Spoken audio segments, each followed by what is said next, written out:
దద్దోజనం చేస్తున్నానండి ఈరోజు అమ్మవారికి అన్నపూర్ణేశ్వరికి దద్దోజనము పొంగలి కట్టె పొంగలి చాలా ఇష్టము, అందుకని దద్దోజనం చేస్తున్నాను.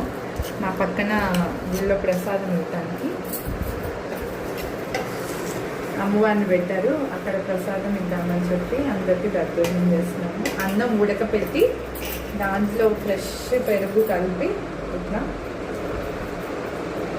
అన్నం ఉడికిన తర్వాత ఫస్ట్ కాచి చల్లార్చిన పాలని పోసుకోవాలి బాగా.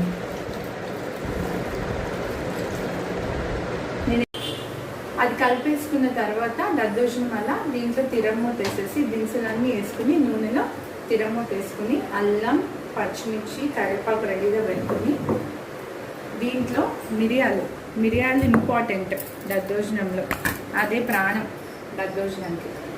సో ఈ మిరియాలు చాలా సలవ్ చేస్తుందని చెప్పి చెప్తారు వంటికి. ఇలా మిరియాలు వేసుకుంటే కొంచెం మెత్తగా, మరీ మెత్తగా పొడిగా చేయకుండా కొంచెం మెత్తగా పొడిగా చేసుకొని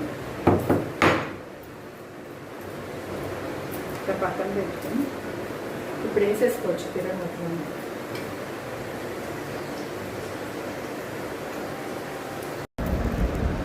ఇలా తిరమూత వేసుకుని జీడిపప్పు అన్నీ వేసుకుని పచ్చిమిర్చి వేసుకుని తిరమూతని ఇట్లా కలిపేసుకుని, నేను ఆయిల్ చాలా తక్కువ వాడానండి, కొంచెమే వాడాను.